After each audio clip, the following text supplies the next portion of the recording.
Primera Tesalónica 4, versículos 1 y 2, dice así la palabra de Dios.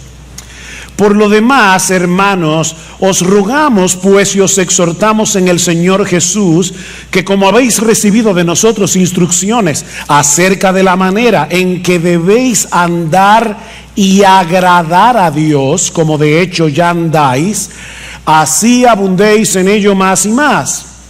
Pues sabéis qué preceptos os dimos por autoridad del Señor Jesús. Todo cristiano que tome en serio su cristianismo se arriesga a ser etiquetado como fanático. No voy a preguntar a cuántos de ustedes aquí alguna vez en su vida cristiana le han llamado fanático, pero estoy seguro que probablemente muchos de ustedes levantarán la mano. Ahora, ¿saben lo triste de esto, mis hermanos? Que no solo el mundo incrédulo suele etiquetar a cristianos que toman en serio su vida cristiana como fanáticos, sino que a veces eso ocurre dentro de la iglesia. Dentro de aquellos que profesan ser creyentes. Sin embargo, existe una enorme diferencia entre un cristiano piadoso, entre un cristiano maduro y un fanático. Se trata de dos categorías tan distintas entre sí que yo me atrevo a afirmar sin lugar a dudas que es imposible que un fanático llegue a madurar espiritualmente a menos que abandone su fanatismo. Déjenme repetirles eso otra vez. Son dos categorías tan distintas que es imposible que un creyente pueda seguir creciendo, pueda seguir madurando espiritualmente a menos que abandone su fanatismo. El problema, mis hermanos, es que si no sabemos distinguir unos de otros, podemos etiquetar de fanático a un creyente al que deberíamos estar imitando. Yo me pregunto, ¿en cuántas de nuestras iglesias Pablo habría sido considerado un fanático? ¿O María de Betania? ¿O el mismo Señor Jesús? El diccionario de la Real Academia define el término fanático como alguien que defiende con tenacidad desmedida y apasionamiento creencias u opiniones religiosas, o alguien que está preocupado o ciegamente entusiasmado por una cosa. La palabra ciegamente es importante aquí. Si juntamos todo esto, el fanático es un individuo que posee un entusiasmo ciego, es decir, sin ninguna base racional por creencias u opiniones religiosas que él defiende con una tenacidad desmedida. R.C. Sproul lo define, esta me encanta, como una persona que habiendo perdido de vista su meta, redobla sus esfuerzos por alcanzarla. Una persona que habiendo perdido de vista su meta, redobla sus esfuerzos por alcanzarlas. En otras palabras, él va corriendo hacia ningún sitio y al del que se le mete en el medio. Eso es un fanático. Hermanos, la verdadera piedad también es apasionada. La verdadera piedad es fervorosa, pero a diferencia del fanatismo se trata de una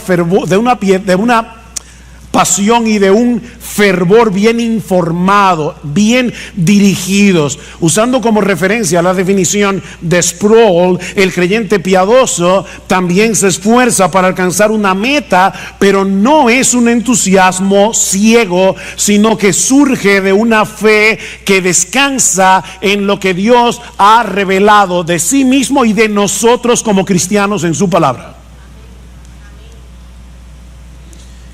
Este creyente, y yo espero poder estar hablando de ti esta mañana.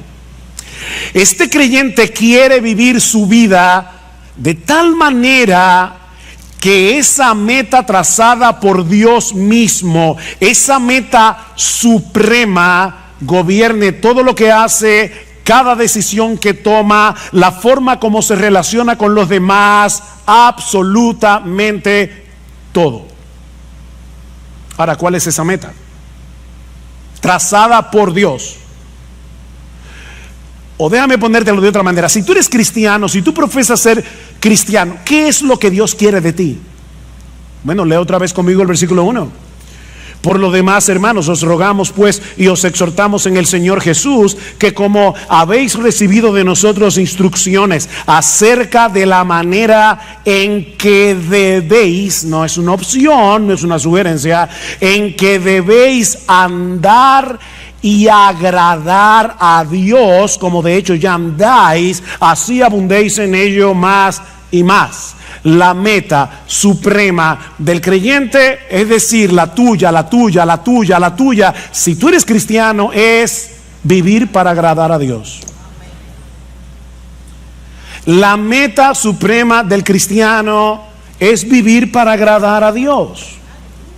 Eso era lo que Pablo les había enseñado a estos nuevos creyentes en Tesalónica. Vieron en el versículo 1, como dicen en la mitad, que como habéis recibido de nosotros instrucciones, o sea, ya ellos habían sido instruidos cuando Pablo, Silas y Timoteo visitaron la ciudad de Tesalónica por primera vez. Ahora, recuerden, hermanos, que Pablo y su equipo misionero solo estuvieron unas pocas semanas en Tesalónica antes de tener que salir de la ciudad por la persecución que se desató contra ellos. Y en ese breve tiempo, una de las cosas que ellos enseñaron a estos recién convertidos es que ellos debían vivir para agradar a Dios.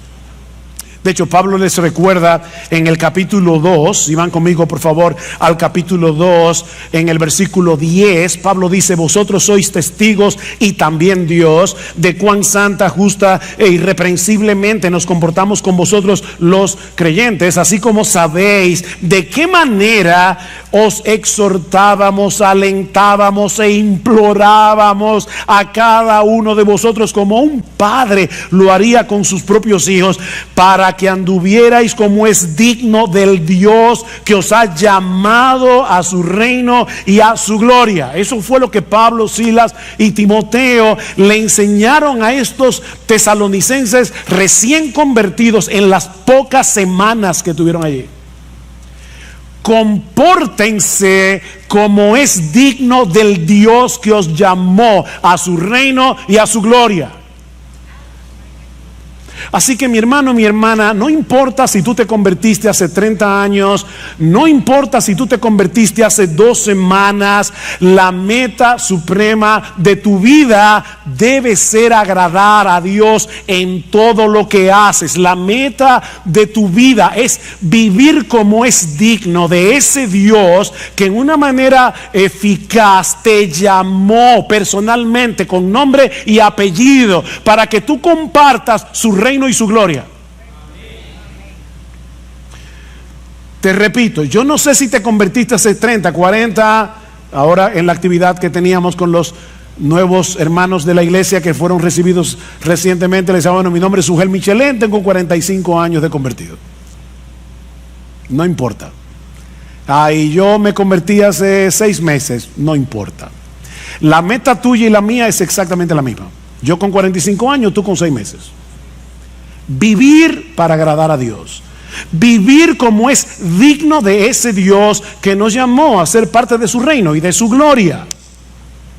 En otras palabras, como bien señala un comentarista, debemos vivir en este mundo caído, déjame ponértelo más fácil, según las directrices, los valores, las prioridades y la gloria de tu destino final. Eso fue lo que Pablo, Timoteo y Silas enseñaron a estos creyentes de Tesalónica tan pronto vinieron a Cristo en arrepentimiento y fe, y ahora que Pablo les escribe esta carta, les dice exactamente lo mismo. Versículo 1 otra vez: por lo demás, hermanos, os rogamos de nuevo y os exhortamos en el Señor Jesús de nuevo, que como habéis recibido instrucción cuando nosotros estábamos con ustedes personalmente en la ciudad, ahora les repito, vivan agradando a Dios. Otra vez, Pablo les ruega. Esa palabra significa pedir encarecidamente. Yo les pido encarecidamente, y luego los exhorta. Esta palabra tiene muchas acepciones en el idioma original, pero podemos traducirla aquí: os ordenamos, como un capitán lo hace con su tropa. Piénsenlo así: que vivan para agradar a Dios. Pablo era un buen pastor, y como un buen pastor, él se dirige a ellos con ternura: os rogamos, y con firmeza os ordenamos. ¿Ven? Ternura y firmeza al mismo tiempo. Y les recuerda que su ruego y su exhortación llevaban el sello de la autoridad del mismo Cristo. Os rogamos y exhortamos en el Señor Jesús. En otras palabras, como aquellos que hablan y escriben en el nombre del Señor Jesús. ¿Recuerdan la gran comisión? Jesús posee toda autoridad en el cielo y en la tierra, y Él es el que nos ruega y nos exhorta por medio de sus apóstoles y ahora por medio de su palabra, que tengamos como meta suprema en nuestras vidas vivir para agradar a Dios. Cuando queremos agradar a una persona, procuramos causarle satisfacción, complacerla, satisfacer sus expectativas, ¿no es así? Bueno, mis hermanos, nuestra meta en la vida, miren qué simple, es causarle satisfacción, es complacer, es satisfacer las expectativas de Dios. Esa es nuestra meta, según lo que Él nos ha revelado en su palabra, no según lo que a mí me parece. Nuestra meta, mis hermanos, no es agradarnos a nosotros mismos. Nuestra meta obviamente no es agradar al mundo. De hecho, Pablo nos dice en Gálatas capítulo 1 versículo 10 que no se puede vivir agradando a Dios y agradando al mundo al mismo tiempo. Eso no se puede. Dice: pues busco ahora el favor de Dios o el de los hombres, pregunta Pablo, o trato de agradar a los hombres. Pues si todavía agradara a los hombres, no sería siervo de Cristo. No se puede ser siervo de Cristo y vivir tratando de agradar a los hombres. Esas dos metas son incompatibles. Es como tratar de ir a Santiago y a Samaná al mismo tiempo. No se puede. Por otro lado, esta meta excluye vivir la vida cristiana en automático. ¿Y eso qué significa? Bueno, tratar de cumplir con una serie de reglas, de deberes, por las reglas y por los deberes en sí mismos. ¿Por qué tú viniste a la iglesia hoy? ¿Por qué cuando los hermanos estaban cantando tú estabas cantando? Porque es lo que se espera de ti como cristiano. Tengo que hacer esto porque Eso es lo que el cristiano está supuesto a hacer. No, mis hermanos, no. Hacemos lo que hacemos y dejamos de hacer lo que dejamos de hacer porque nosotros queremos agradar a Dios. Debiste haber venido a la iglesia porque a Dios le agrada que tú vengas. A Dios le agrada que tú vengas. Y eso hace toda la diferencia del mundo entre un fariseo y un cristiano, entre un legalista y un cristiano. Dice John Piper, agradar a Dios no es simplemente un deber religioso, es la esencia misma de la vida humana. O sea, oigan esto, hermanos, una persona, un ser humano que no está viviendo para agradar a Dios es como un reloj que no da la hora. Amigos que nos visitan, de verdad, lo que voy a decir ahora no quiero sonar ofensivo, así que voy a tratar de ser lo más dulce, tierno, tranquilo que yo pueda. Una persona que no vive para agradar a Dios no sirve para lo que fue creado.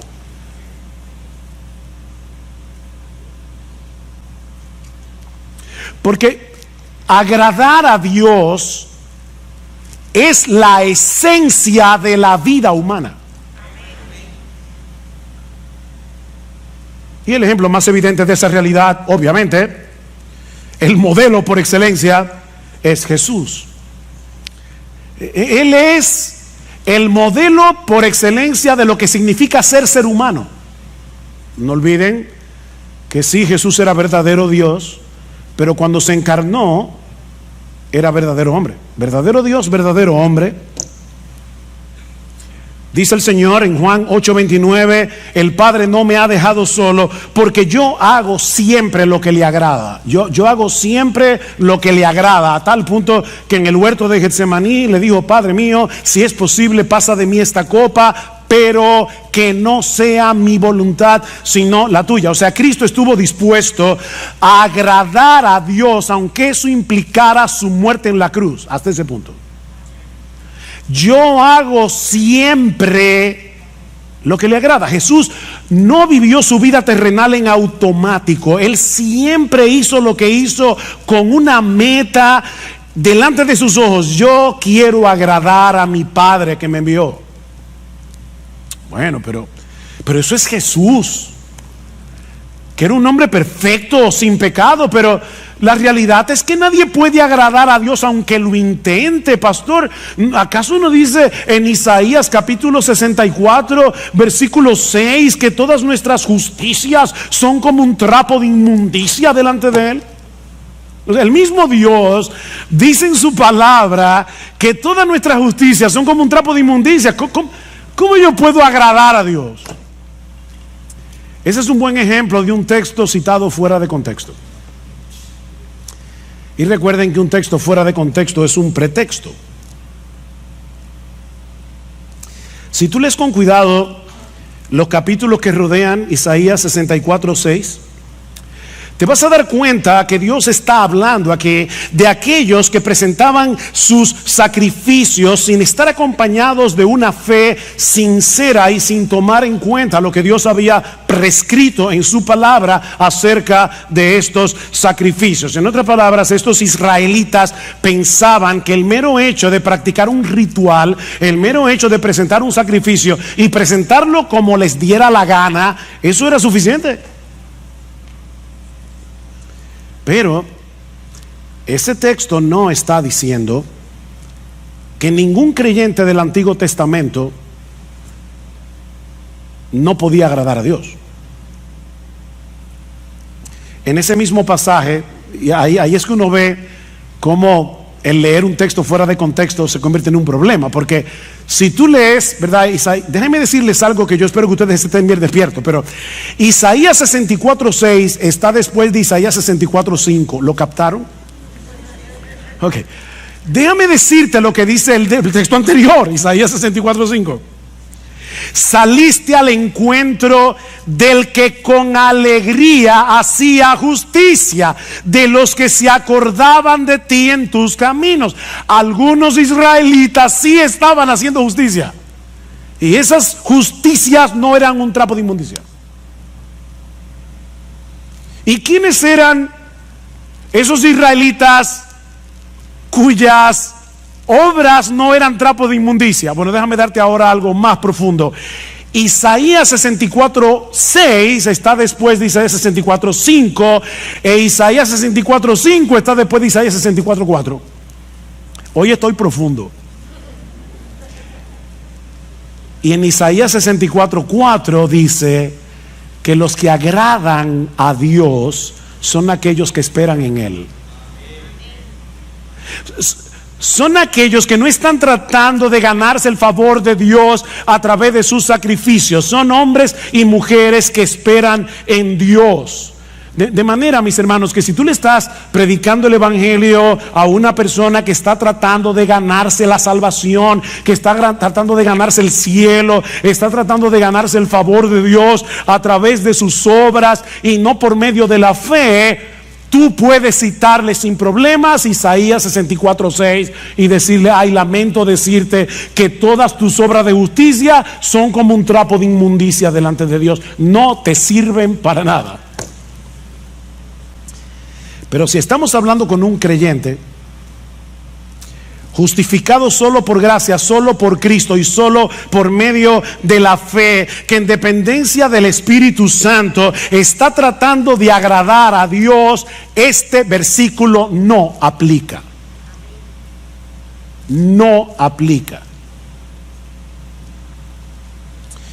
En el mismo texto en el que Pablo dice que la salvación es por gracia, por medio de la fe y no por obras, para que nadie se gloríe, Pablo termina diciendo que somos hechura suya, creados en Cristo Jesús para buenas obras, las cuales Dios preparó de antemano para que anduviésemos en ellas. El cristiano no está tratando de agradar a Dios para ganarse algo, no está tratando de agradar a Dios para ganarse el cielo, para ganarse su favor, sino porque ya fue favorecido de pura gracia, aunque él no lo merecía,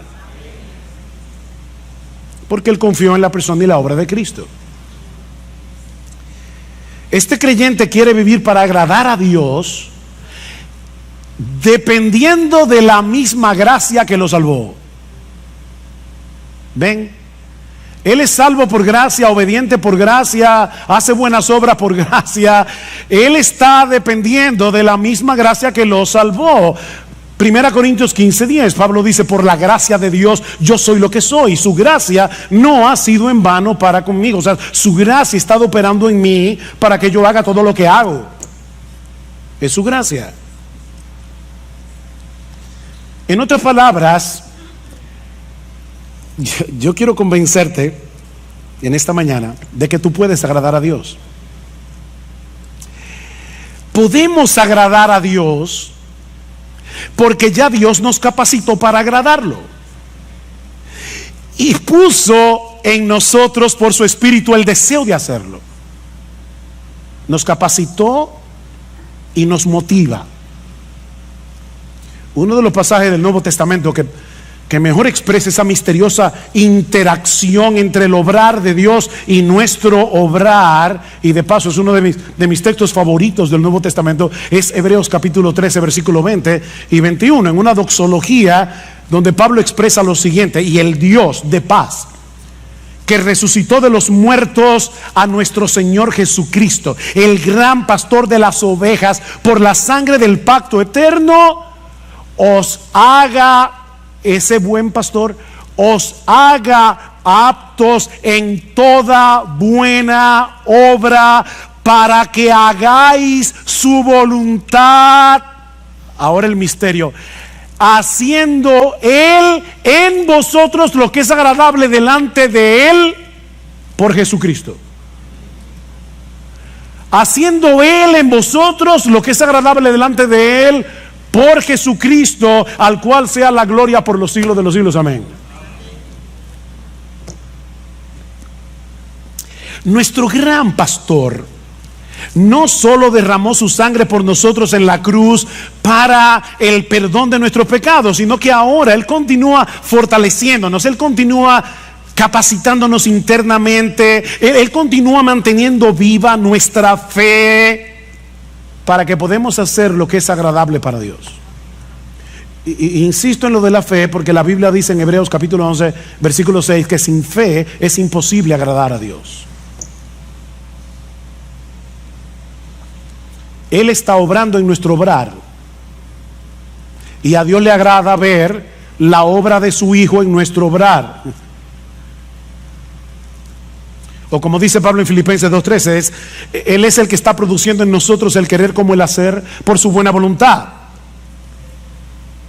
Esas obras que hacemos en unión con Cristo, en dependencia de Cristo, por el poder de Cristo, no son trapos de inmundicia. No son trapos de inmundicia. De manera que si tú eres un creyente, un verdadero creyente, no solamente puedes, es que tú debes vivir agradando a Dios. No vivas tu vida cristiana en automático, por inercia, haciendo ciertas cosas, dejando de hacer otras, porque eso es lo que se espera de una persona que dice ser cristiana. O sea, no sea como el esposo que el día del aniversario le lleva un ramo de rosas a su esposa porque vio en un anuncio que esa era una de las cosas que un esposo puede hacer para que la esposa no esté malas el día del aniversario. Ay, gracias mi amor por ese ramo de rosas. No, no te preocupes, es mi deber. Mira, créeme, a tu esposa no le va a hacer ninguna gracia. Porque lo que hace feliz a tu esposa no es el ramo de rosas, es tu deseo de agradarla. Como ella entiende, ¿verdad? El agrado.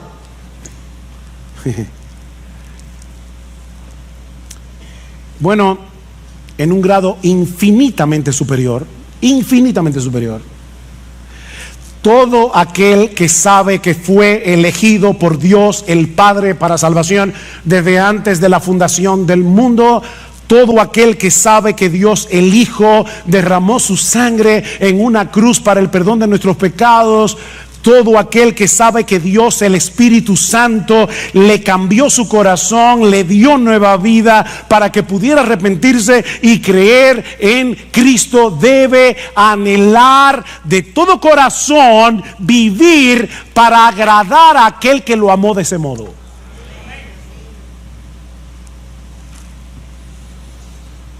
¿Y cómo luce esa vida que agrada a Dios?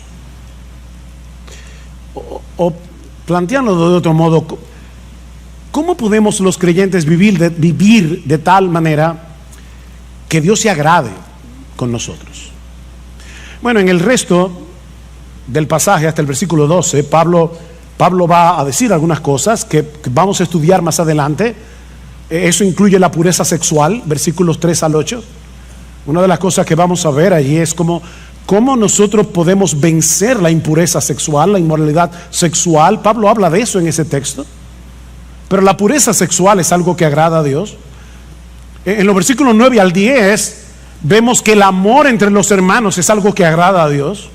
Y ahora sorpréndete, en los versículos 11 y 12 vemos que a Dios le agrada ver a una persona siendo responsable en su trabajo.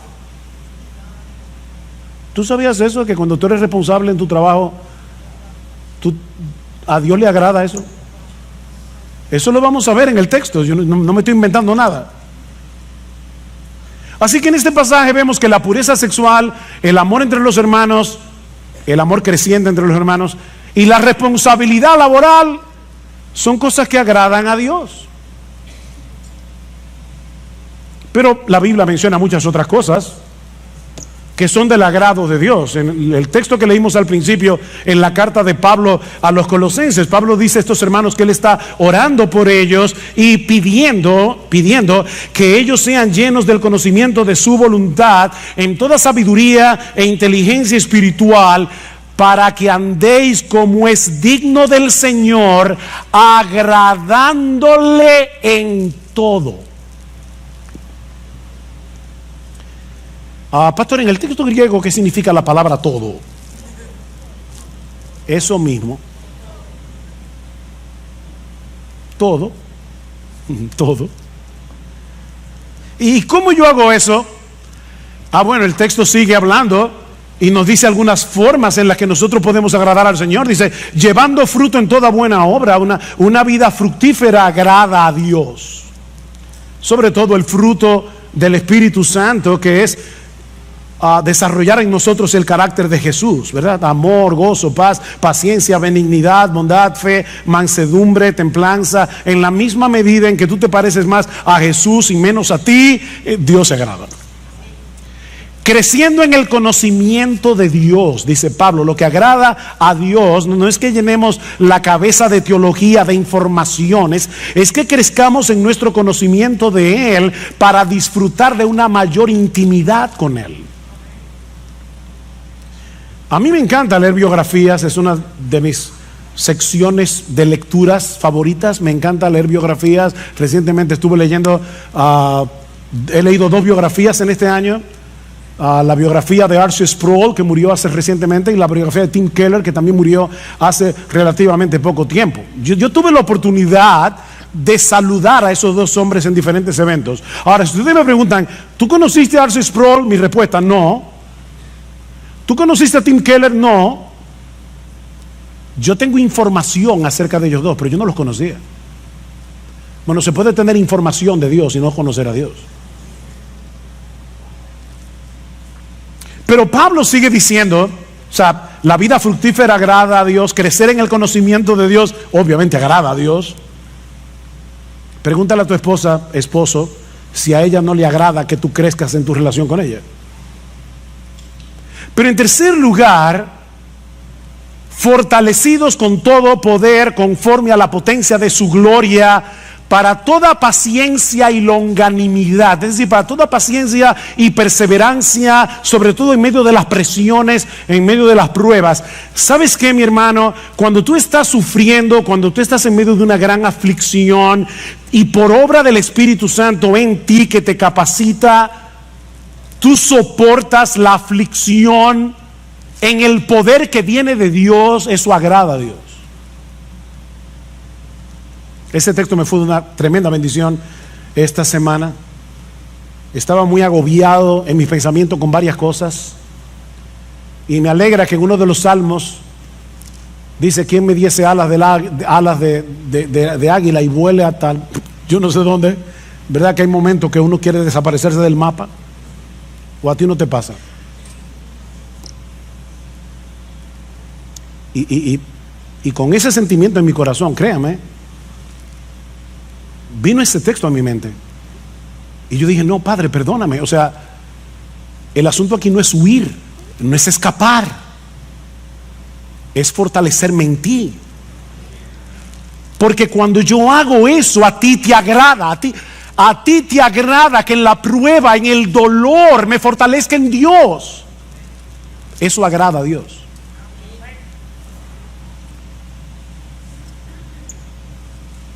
Y sigue diciendo: con gozo, dando gracias al Padre que nos hizo aptos para participar de la herencia de los santos en luz. En otras palabras, una vida gozosa y agradecida agrada a Dios.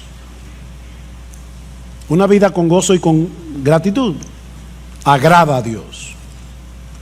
Y créanme, hermano, yo podría seguir citando texto tras textos. Pablo dice en Romanos capítulo 12, versículo 1, que presentar nuestros cuerpos en sacrificio vivo sobre la base de lo que Cristo hizo por nosotros en el Evangelio. Os rogamos por las misericordias de Dios. Cuando presentamos nuestro sacrificio, nuestro cuerpo en sacrificio vivo, eso agrada a Dios. Romanos 14, 18 dice que cuando nosotros restringimos nuestra libertad cristiana por amor al hermano débil, eso agrada a Dios. Dicen Romanos 14, 18, dice, porque el que en esto sirve a Cristo, o sea, en restringir tu libertad, yo sé que yo puedo hacer esto, pero aquí está mi hermano débil, puedo llevarlo a él a pecar, me voy a restringir de mi libertad. Dice Pablo, el que en esto sirve a Cristo agrada a Dios. Y más adelante en Romanos 15 dice: cada uno de nosotros agrade a su prójimo en lo que es bueno para edificación, porque ni aun Cristo se agradó a sí mismo. El Hijo de Dios, el que sí podía vivir para agradarse a sí mismo porque es Dios, decidió no agradarse a sí mismo. Y porque Cristo decidió no agradarse a sí mismo, es porque tú eres salvo. Porque si hubiese querido agradarse a sí mismo, no habría ido a la cruz. Y ahora Pablo está diciendo: mira a Cristo y vive así. Hijos, niños y jóvenes, obedecer a vuestros padres agrada a Dios. Colosenses capítulo 3 versículo 20 dice: hijos, obedeced a vuestros padres en todo, porque esto agrada al Señor. La próxima vez que tus padres te pidan algo que no te agrade hacer, no piensa en este momento: lo que mi papá me está pidiendo no me agrada, pero a Dios le agrada que yo obedezca, a menos que sea un pecado. A Dios le agrada que andemos en comunión con Él. Es interesante que en Génesis capítulo 5 versículo 22 dice que Enoc anduvo con Dios. Ustedes conocen ese texto. Pero en la versión griega del Antiguo Testamento, conocido como la Septuaginta, dice que Enoc agradó a Dios. O sea, donde dice que Enoc anduvo con Dios, la Septuaginta dice agradó a Dios. Y luego el autor de la carta a los Hebreos, basándose en este texto, dice: por la fe Enoc fue traspuesto para no ver muerte, y no fue hallado porque lo traspuso Dios, y antes que fuese traspuesto tuvo testimonio de haber agradado a Dios. ¿Ven que se puede agradar a Dios? Dios no le dijo a Enoc: eso es trapo de inmundicia. No.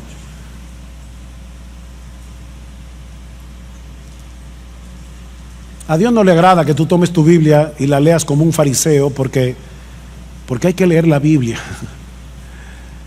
No, Él quiere que tú quieras tener comunión con Él, leyendo su palabra, que quieras tener comunión con Él en oración, que te pases el día viviendo con Dios, andando con Dios, en el día a día. Eso agrada a Dios. A Dios le agrada que los pastores prediquemos fielmente su palabra. Ese texto siempre es una motivación para mí. En Primera Tesalonicenses capítulo 2 versículo 4 dice Pablo que su exhortación a ellos no procedió de error, ni de impureza, ni fue con engaño, sino que así como hemos sido aprobados por Dios para que se nos confiara el evangelio, así hablamos, no como agradando a los hombres, sino a Dios. O sea, Pablo dice: cuando yo predico la palabra, yo no trato de agradar a los hombres. Claro, tampoco me digo hay que ofenderlos. Pero mis hermanos, cuando un pastor predica fielmente la palabra, eso agrada a Dios. A Dios le agrada que compartamos lo nuestro con el que tiene necesidad. Hebreos capítulo 13 versículo 16: y de hacer el bien y de la ayuda mutua no os olvidéis, porque de tales sacrificios se agrada a Dios. ¿Quiere que te cite más textos?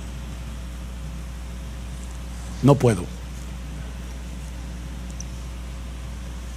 Alguien lo resume de esta manera: cada vez que tú confías, o sea, vives por fe y obedeces, estás agradando a Dios. Cada vez que tú confías y obedeces, estás agradando a Dios. Así de sencillo.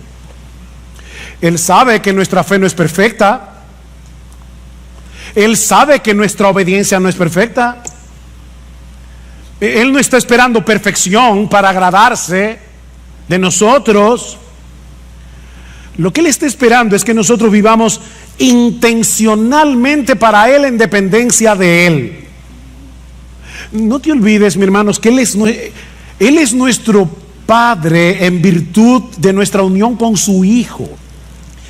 Y es a ese Padre que estamos tratando de agradar. ¿Tú te imaginas a un padre sensato, normal, con buen juicio,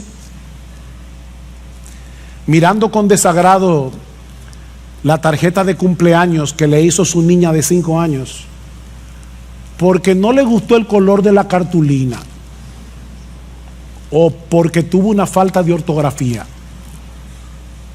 Es absurdo, ¿verdad? Bueno, parece que algunos cristianos se imaginan a Dios mirándonos de esa manera. No me gustó el color de la tarjeta. Trapo de inmundicia. A.W. Tozer dice: de la falta de comprensión adecuada de Dios surge un mundo de infelicidad entre los buenos cristianos de hoy, un mundo de infelicidad. Y luego añade: se piensa que la vida cristiana consiste en llevar una cruz sombría y sin alivio bajo la mirada de un padre severo que espera mucho y no excusa nada. Un padre austero, malhumorado, muy temperamental y extremadamente difícil de complacer. ¿Te ha pasado eso por la cabeza? ¿Has visto alguna vez a Dios así? Ese no es el Dios de la Biblia. Ese no es el Dios que se nos revela en la Escritura como el Padre de nuestro Señor Jesucristo y que ha venido a ser ahora nuestro Padre por causa de nuestra unión con Él. Si eres creyente, mi hermano, ahora tú estás vestido con la ropa de gala de la justicia perfecta de Jesús, y por lo tanto tus intentos de agradar a Dios no son un trapo de inmundicia, es la ropa de Jesús. Pedro dice en su primera carta que los cristianos ofrecemos a Dios sacrificios espirituales que son aceptables a Dios por medio de Jesucristo. Yo he oído hermanos que le da vergüenza cantar en voz alta porque no cantan bien. O ellos creen que no lo voy a juzgar ahora, ¿verdad? O sea, ellos creen que nacieron con oreja, pero no con oído musical. Y prefieren cantar bajito. Mira, canta.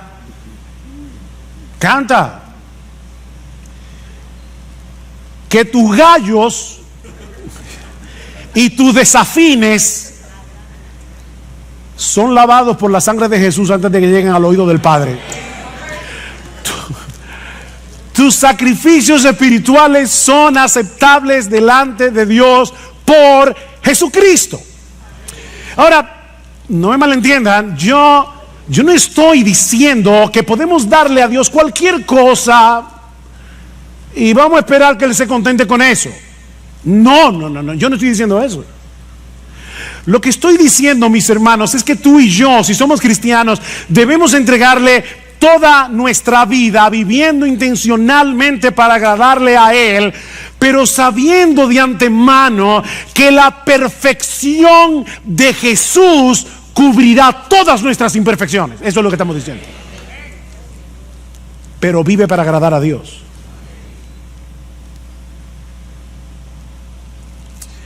Pero el texto no termina ahí.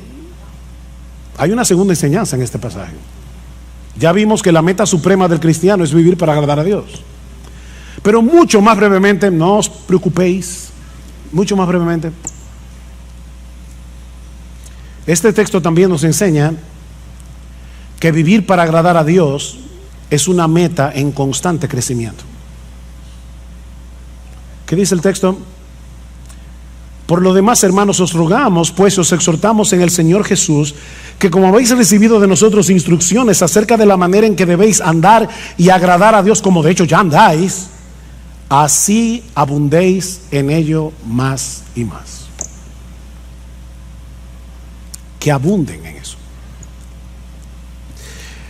La iglesia en Tesalónica era inusual en muchos sentidos. Estos creyentes estaban en un medio sumamente hostil para el cristianismo, rodeados de paganismo y de inmoralidad. Imagínense un grupo de nuevos creyentes en Nueva York, en el Bronx, pleno Manhattan, o en la ciudad de Londres, o cualquiera de esas ciudades super secularizadas del día de hoy.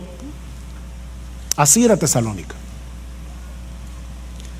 Pero desde el momento en que Pablo y su equipo misionero le llevaron el evangelio, lo abrazaron de todo corazón, y dice en el capítulo 1, versículo 7, que ellos llegaron a ser un ejemplo para los creyentes en toda Macedonia y Acaya. O sea, en poquitas semanas esta iglesia llegó a ser una iglesia estable, una iglesia en crecimiento, una iglesia ejemplar.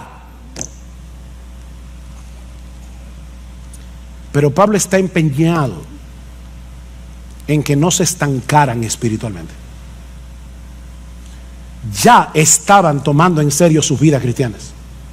Ven al versículo 1 otra vez. Dice, como de hecho ya andáis. Ven el paréntesis.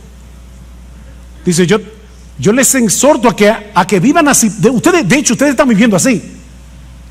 Pero abunden en eso. Abunden en eso. Pablo quiere que la fe de estos hermanos, su piedad, sea desbordante. ¿Qué es lo que significa la palabra abundar? Que desborde, como un río.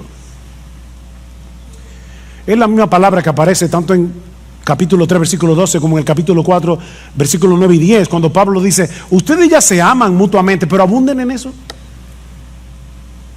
Ámense más. Crezcan en su amor. Estiren el corazón. Bueno, lo que Pablo está diciendo es, ya ustedes están viviendo una vida que agrada a Dios. Ya lo están haciendo. Wow, qué elogio para una iglesia.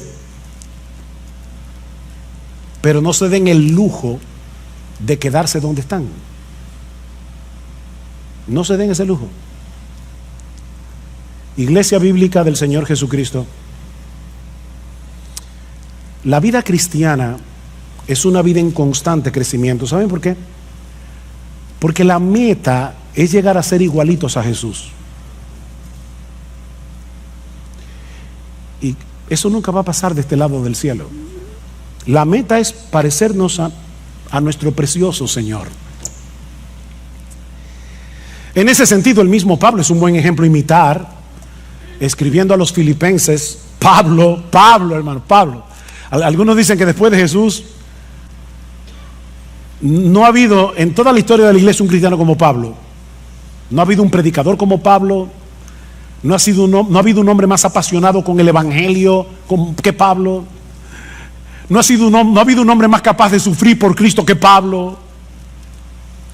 Y Pablo dice, yo sigo avanzando por ver si logro asir, o sea, agarrar aquello para lo cual yo también fui asido por Cristo Jesús. Cristo me agarró para algo, y mi meta es cumplir eso para lo que Cristo me agarró.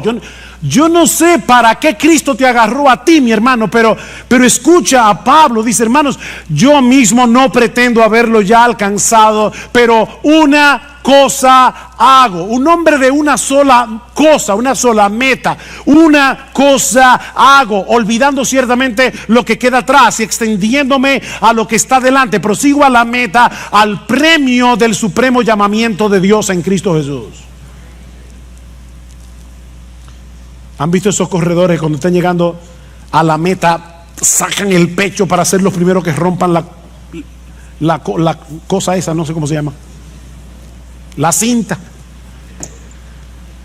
Bueno, eso es lo que Pablo está diciendo. Yo estoy corriendo, pero es con el pecho afuera. Yo quiero romper esa cinta. Bueno, si Pablo no pretendía haberlo alcanzado, saca tu conclusión. Mis hermanos, eso no es fanatismo. Eso no es fanatismo. Yo le dije al principio, me pregunto si Pablo hubiera sido considerado como un fanático por cristianos de una iglesia. Es que tú sabes que Pablo es como que, yo no sé, como que se coge la cosa muy en serio. De verdad, yo creo que Pablo hubiera sido considerado como fanático en nuestras iglesias. Pero mis hermanos, eso no es fanatismo, eso es cristianismo, puro y simple. Ni siquiera quiero que piensen en cristianismo radical. No, quítenle lo radical. Eso es cristianismo sin apellido. Eso es ser cristiano. Vivir para agradar a Dios. Eso es ser cristiano. Ese no es el privilegio de unos cuantos cristianos super espirituales.